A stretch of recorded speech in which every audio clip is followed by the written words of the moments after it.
Bienvenue sur Info Live TV, nous sommes le mardi 11 décembre, Ephraim Mellet pour un flash d'information.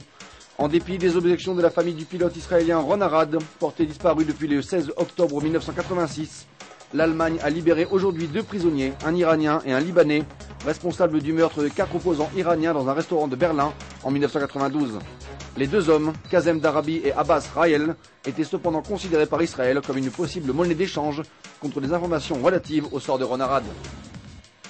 Le président français Nicolas Sarkozy a rencontré hier à Paris le chef de l'opposition en Israël, l'ancien Premier ministre Benjamin Netanyahou. Le président français a réassuré à M. Netanyahou que la France continuerait à faire tout son possible pour empêcher l'Iran d'acquérir l'arme atomique. Les 2 hommes ont aussi discuté de la prochaine tenue de la conférence internationale des pays donateurs pour le Proche-Orient, prévue pour le 17 décembre prochain à Paris. Les États-Unis se sont prononcés en faveur de la tenue d'une nouvelle conférence pour la paix au Proche-Orient à Moscou en avril 2008, dans la foulée de la conférence d'Annapolis en novembre dernier. Selon le ministère russe des Affaires étrangères, cette nouvelle conférence abordera notamment les sujets de la paix avec le Liban et la Syrie, au même titre que le processus de paix avec les Palestiniens. L'État a rejeté aujourd'hui la pétition signée par les habitants de la ville de Sderot, demandant des subventions de l'État pour financer intégralement la construction d'abris contre les roquettes et tirs de mortier palestiniens. Les habitants ont déclaré que Ehud Olmert s'était par le passé personnellement engagé à défendre leurs habitations et qu'il incombait au gouvernement de financer ces abris. La Grande-Bretagne a promis un don de 500 millions de dollars à l'autorité palestinienne si le processus de paix s'avérait avancer de manière fructueuse. Pour rappel, à l'occasion de la conférence de Paris regroupant les pays donateurs le 17 décembre prochain, l'autorité palestinienne a l'intention de demander une aide de près de 5,5 milliards de dollars. Retrouvez aussi sur Info Live TV un reportage exceptionnel au sein de la police de Jérusalem. Merci de nous avoir suivis sur infolive.tv.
Découvrez en avant-première le nouveau service d'Infolive TV.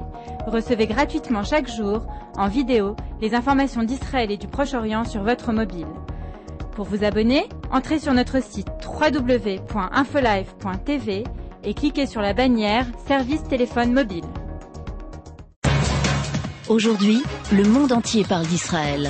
Mais qui parle d'Israël au monde entier, en temps réel, en 4 langues et en direct de Jérusalem? Infolive.tv, la première chaîne de télévision internationale israélienne.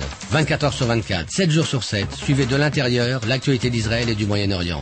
Des reportages, des interviews, un grand journal et des flash infos en images dès que l'actualité l'exige. Infolive.tv, votre regard direct et vrai sur l'actualité d'Israël. Retrouvez Infolive sur internet www.infolive.tv.